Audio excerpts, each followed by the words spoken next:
황교안 국무총리가 15일 사드 배치 지역으로 확정된 경북 성주를 방문해 군민들과 만났습니다. 황 총리는 사드가 안전한지를 10번, 100번이라도 점검해 안전성을 최우선으로 하겠다고 밝혔습니다. 국방부는 북한이 한미 양국의 사드 배치 결정에 원색적인 비난을 한 데 대해 적반하장이라고 반박하고 도발과 위협을 지속한다면 강력한 응징에 직면할 것이라고 경고했습니다. 2016 림팩 훈련에 참가하고 있는 우리 해군의 세종대왕함이 적순항 미사일에 대한 실사격 훈련을 실시했습니다. 이번 훈련에서는 자동 교전 체계가 처음 사용됐습니다. 시청자 여러분 그리고 장병 여러분 안녕하십니까? 국방뉴스를 전해드립니다. 황교안 국무총리가 15일 사드 배치 예정 지역인 경북 성주를 찾았습니다. 이 자리에서 황 총리는 100번이라도 안전점검을 통해 위험이 없을 때 사드를 배치하겠다고 밝혔습니다. 강경일 상사의 보도입니다.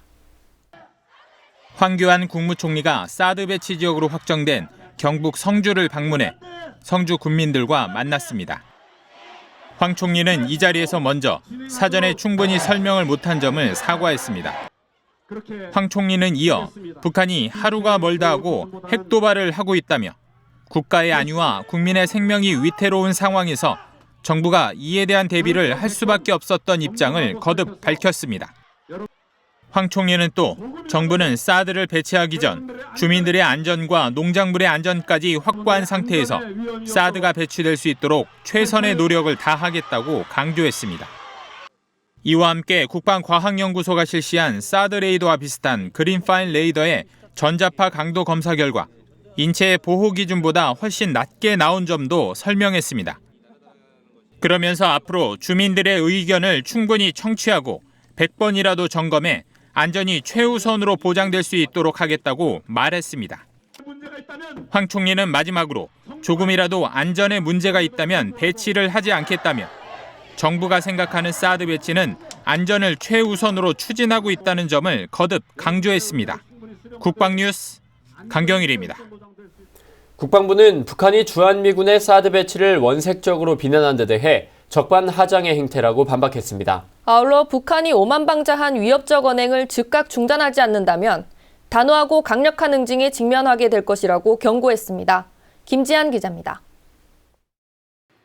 북한이 주한미군의 고고도 미사일 지역방어 체계, 즉 사드 배치 결정을 비난한 것에 대해 국방부가 적반하장이라고 반박했습니다. 북한은 14일 조국평화통일위원회 대변인 성명을 통해 남조선에서 강행 추진되는 사드 배치는 귀중한 우리의 강토를 대국들의 대결장으로 만들고 외세의 손에 결의의 운명이 난도질 당하도록 내맡기는 천인공노할 만행이라고 원색적으로 비난했습니다. 이에 국방부는 15일 입장문을 발표하고 주한미군의 사드 배치는 북한의 핵과 미사일 위협으로부터 국가의 안위와 국민의 생명을 지키기 위한 자위적 방어 조치라고 밝혔습니다. 이어 우리 군의 조치가 자신들의 불법적인 핵 미사일 개발과 도발적 위협에서 비롯된 것이란 점을 무시한 채 적반하장격의 비난과 위협을 지속하는 것은 결코 용납할 수 없는 행태라고 강조했습니다. 아울러 북한은 더 이상의 오만방자한 위협적 언행을 즉각 중단해야 할 것이며 만약 우리의 경고를 무시하고 도발과 위협을 지속한다면 강력한 응징에 직면하게 될 것이라고 경고했습니다. 통일부도 입장문을 내고 사드 배치 결정은 북한의 핵과 미사일 위협으로부터 국민의 생명과 국가 안위를 지키기 위한 자위적 조치라고 강조했습니다. 아울러 북한이 성명에서 박근혜 대통령을 원색적으로 비난한 데 대해 우리의 국가 원수를 저열하게 비방하고 우리 사회의 분열을 야기하려는 불순한 목적에서 말도 안 되는 비방 중상을 한 데 대해 강력하게 규탄한다고 밝혔습니다. 국방뉴스 김지한입니다. 한반도 사드 배치에 대한 여론이 엇갈리는 가운데 한국갤럽에서 12일에서 14일까지 여론조사를 실시한 결과가 나왔습니다. 찬성 여론이 반대 여론보다 우세한 것으로 나타났는데요. 구체적인 내용을 윤현수 기자가 보도합니다. 한국갤럽에서 전국 성인 남녀 1,004명을 대상으로 사드 배치에 대한 여론조사를 실시한 결과 찬성이 우세합니다. 찬성이 50%, 반대가 32%, 의견 유보는 19%에 달했습니다. 찬성 이유로는 국민 안보와 국민 안전을 위한 방어 체계, 북한 핵과 미사일 위협 대응, 북한 견제와 압박 등이 의견의 80%를 차지했습니다. 반대하는 이유로는 사드의 불필요, 효과 없음이 가장 많았고 중국 등 주변국 관계 악화 등이 뒤를 이었습니다. 만약 살고 있는 지역 근처에 사드를 배치하게 될 경우 수용 여부를 물은 결과 46%가 수용 의향이 있다고 답했습니다. 수용 의향이 없다는 답변은 39%, 의견을 유보한 응답자는 15% 순입니다. 특히 사드 주둔부지로 확정된 성주가 포함된 대구, 경북은 사드 배치 찬성 여론이 전국에서 가장 높은 55%에 달했습니다. 한반도 사드 배치에 대한 서울역 시민 반응도 마찬가지. 반대보다 찬성하는 의견이 많았습니다. 찬성하죠. 방어인데 방어해야 되지 않습니까? 지금 항상 우리나라가 방어인데 공격은 못하고 요즘 그런 것 같아요. 찬성한 시민들은 국익에 가장 필요한 것이 안보라면서 북한에 당하고만 있어서는 안 된다고 주장했습니다. 이북에서 예를 들어서 발전하면은 막을 길이 없어. 그래서 우리나라도 사드를 배치로 5개고 10개고 다 배치를 해놔야지. 한편 한국갤럽의 이번 여론조사는 전화조사원 인터뷰로 진행됐으며 표본 오차는 플러스 마이너스 3.1%포인트, 응답률은 20%로 기록됐습니다. 국방뉴스 윤여수입니다. 올해 림팩에 참가하고 있는 우리 해군의 세종대왕함이 적의 공격에 대응하는 유도탄 실사격 훈련을 했습니다. 특히 이번 훈련에서 우리 해군은 자동으로 표적을 탐지하고 식별하는 자동 교전 체계를 처음으로 사용했는데요. 동시에 발사한 2발의 미사일 중 1발은 명중했습니다. 하와이 현지에서 오상현 기자의 보도입니다. 적 유도탄 2기 접촉, 호남으로 지속 접근 중. 중원 전투배치! 세종대왕함을 향해 날아오는 적의 순항 미사일을 이지스 레이더가 포착했습니다. 함장님, 적 유도탄에 대해 SMT용 대응하겠습니다. 자동 교전으로 대응하라. 4, 3, 2, 1, 파이어! 자동 교전 모드에 따라 SM2 미사일이 자동으로 발사됩니다. 자동 교전 모드는 적 항공기나 유도탄 등 다양한 위협을 스파이 레더로 탐지 추적하고 이지스 전투 체계가 위협 순위를 실시간으로 평가해 운영 요원의 결심 없이 자동으로 대응하는 겁니다. 처음으로 사용한 자동 교전 모드 실사격에서 세종대왕함은 1발은 명중했지만 나중에 발사된 1발은 빗나갔습니다. 해군은 2번째 미사일이 빗나간 이유에 대해 분석 중입니다. 해군은 다음 달 2일 강감찬함에서도 SM2 2발을 사격하며 연합세력과 대수상함전 등 다양한 위협에 대한 대비 훈련을 할 예정입니다. 우리 해군은 림팩 훈련을 통해 미 해군과 대수상함전, 잠수함전, 상륙전을 포함한 특수전 분야까지 강력한 동맹의 핵심인 한미 연합 전투력 극대화를 위해 지속적인 노력을 경주하고 있습니다. 우리 해군 림팩 전대는 앞으로 3주 동안 본격적인 연합 해상 훈련을 실시한 뒤 다음 달 중순 한국으로 복귀할 예정입니다. 하와이 인근 해상에서 국방뉴스 오상현입니다. 아시아 유럽 정상회의 아셈 참석차 몽골을 방문 중인 박근혜 대통령이 본격적인 다자 외교에 들어갔습니다. 박 대통령은 니스 테러를 규탄하며 어떠한 경우에도 테러 행위는 용납돼서는 안 된다고 강조했습니다. 김하영 기자가 보도합니다. 박근혜 대통령이 제11차 아시아 유럽 정상회의 참석차 몽골 울란바토르에 도착했습니다. 아시아와 유럽의 각국 정상들이 참석한 가운데 아셈 전체 회의는 현지 시간으로 오전 9시 30분에 개막했습니다. 박 대통령은 전체 회의의 첫 세션 선도 발언에 나서 15일 아침 프랑스 니스에서 발생한 트럭 테러를 규탄했습니다. 이로 인해 무고한 인명이 희생된 것에 대해 애도를 표하고 어떠한 경우에도 테러 행위는 용납돼서는 안 된다고 강조했습니다. 특히 아직도 테러와 폭력적 극단주의, 북한의 핵 위협 등이 인류 평화를 끊임없이 위협하고 있다며 아셈이 중추로서 선도적인 역할을 해야 한다고 밝혔습니다. 박 대통령은 또 자유무역주의 기조를 공고히 하고 국가 간 경제 격차를 줄이는 방안을 협의해야 할 시점이라며 이를 위해 아셈 경제장관회의를 내년에 서울에서 개최할 것을 제안했습니다. 전체 회의에 이어 박 대통령은 유럽연합 지도부와 만나 브렉시트와 북한 문제 대응을 위한 공조 방안을 모색했습니다. 회담에서 양측 정상은 한이유 양자 관계와 한반도를 포함한 지역 정세 등 글로벌 현안에 대해 대화를 나눴습니다. 한편 박 대통령은 통룬 시술리트 라오스 총리와 응우옌 수원 푹 베트남 총리와도 각각 만나 양국 간 협력과 대북 공조에 대해 논의했습니다. 국방뉴스 김하영입니다. 휴가철을 맞아 산이나 들로 떠나는 분들 많으실 텐데요. 살인 진드기에 물리지 않도록 조심하셔야겠습니다. 이 진드기에 물려 중증열성 혈소판 감소증후군에 감염되면 목숨을 잃을 수도 있는데요.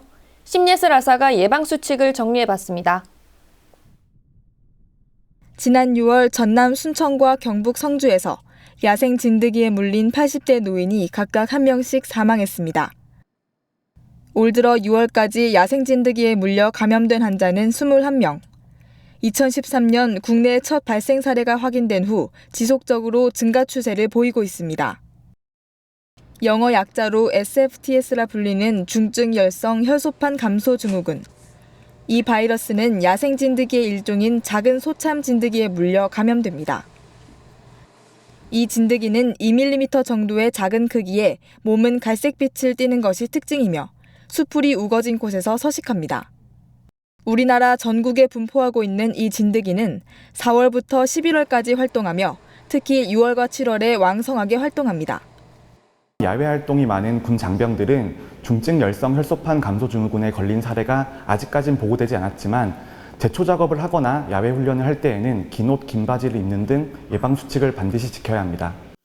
중증 열성 혈소판 감소증후군에 감염되면 약 1, 2주의 잠복기를 거치며 고열과 구토, 복통, 설사 등의 증상이 나타나다가 심할 경우 혈소판 감소와 여러 장기의 기능 손상에 이릅니다.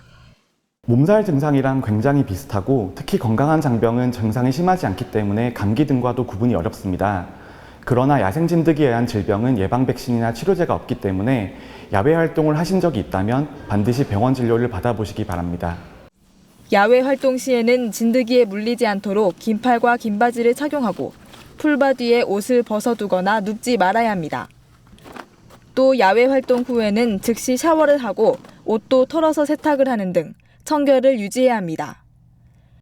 만약 진드기에 물렸을 경우 핀셋으로 조심스럽게 떼어내거나 가까운 의료기관에 내원해 제거 후 소독 등의 조치를 취해야 합니다. 국방뉴스 심예슬입니다. 육군 항공학교 정비근무대가 지난 13일 항공기 정비시험 비행에 대한 3만 시간 무사고 기념식을 가졌습니다. 이번에 수립된 3만 시간 무사고 기록은 지난 26년간 500MD, UH-1H 등 현재 육군이 운용하고 있는 5개 기종에 대한 철저한 정비를 통해 이뤄낸 쾌거입니다. 항공기 정비시험 비행이란 각 계통의 기능이 발휘하는지 확인하기 위한 비행으로 시험 비행을 통해 항공기의 완전성을 확인하는 최종적인 정비 단계입니다. 시험 비행은 일반적인 비행보다 위험하고 고도의 정밀성이 요구돼 정비사와 시험 비행 조종사 간의 상호 신뢰와 팀워크가 매우 중요합니다. 안전사고가 발생하지 않기 위해선 조종사의 비행 능력뿐만 아니라 완벽한 항공기 정비 능력 구비가 필수적인 만큼 이번 무사고 기록은 큰 성과로 평가됩니다. 이번 3만 시간 무사고 시험 비행 기록은 항공안전의 핵심인 완벽한 정비라는 목표를 위해 부대원 모두가 흘린 땀의 결실입니다. 부대는 앞으로도 절차를 반드시 준수하고 정성을 다하는 철저한 점검으로 무사고 기록을 이어나가겠다고 밝혔습니다. 지난해 해병대 최초로 창설된 여주대 부사관 학군단이 해병대 교육단에 입영해 하계 훈련을 받았습니다. 학군 후보생들은 실제 부사관 후보생들이 받는 훈련을 똑같이 받으며 해병대 부사관을 향해 한 걸음 나가고 있는데요. 가장 힘들다는 극기주 훈련 현장을 찾아가 봤습니다. 김두현 중사의 보도입니다. 해병대 최초의 부사관 학군단인 여주대 학군단 후보생들이 해병대 교육단에 입영했습니다. 후보생들은 정예 해병대 부사관이 되기 위해 3주간 하계 훈련을 받으며 구슬땀을 흘렸습니다. 이번 훈련의 하이라이트는 극기주 훈련. 특히 해병대 훈련 중에서도 혹독하기로 유명한 각기전투 훈련은 극한의 전장 상황을 연출해 실전과 같이 진행됐습니다. 해병대 극기주 훈련의 일부인 침투 훈련을 통해 자신감과 도전정신, 인내심을 함양하여 유사시에는 적의 심장에 방아쇠를 당길 수 있는 해병대 특유의 해병대 DNA를 함양하는 데 있습니다. 후보생들은 땀과 진흙으로 범벅이 된 채 빗발치는 총알과 바로 옆에서 터지는 폭탄에도 거침없이 헤쳐나가며 미래 해병대 부사관으로서의 마음가짐을 새롭게 다졌습니다. 실전적 전투훈련을 통하여 극한의 전장 상황에서 사자같이 용맹한 해병대 DNA를 얻을 수 있었습니다. 이번 훈련을 통하여 가장 강하고 멋진 해병대 부사관이 될 수 있다는 자신감을 얻었습니다. 해병대 교육단은 이번 훈련에서 해병대의 주 임무인 상륙작전에 대한 이해를 돕기 위해 공수기초훈련과 유격기초훈련, 전투수영과 천자봉 정복훈련 등 해병대 특성화 훈련을 다채롭게 지원했습니다. 특히 부사관의 전문성을 획득하기 위한 전술교리 실습을 강화하는 한편 정신교육을 통해 간부로서 갖춰야 할 군인 정신과 리더십을 겸비시키고 생활화 교육을 통한 실무 적응 능력을 배양시켰습니다. 한편 2학년 여주대 부사관 학군단 후보생들은 올해 말에 동계 입영 훈련을 실시한 뒤 내년 초에 학군 부사관 최초로 해병대 부사관으로 임관할 예정입니다. 국방뉴스 김두현입니다. 이번 주말 장맛비가 예상되는데요. 교통 상황은 어떨지 알아보겠습니다. 네, 한국도로공사와 함께하는 고속도로 주말 교통정보 함께 보시죠.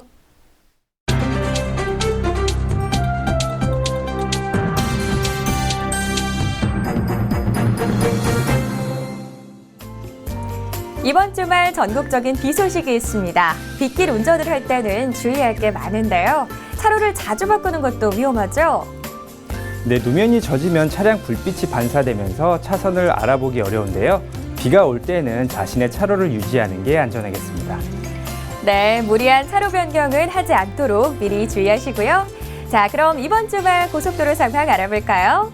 네, 이번 주말은 장맛비 영향으로 일부 구간을 제외하고는 원활한 흐름을 보이겠습니다.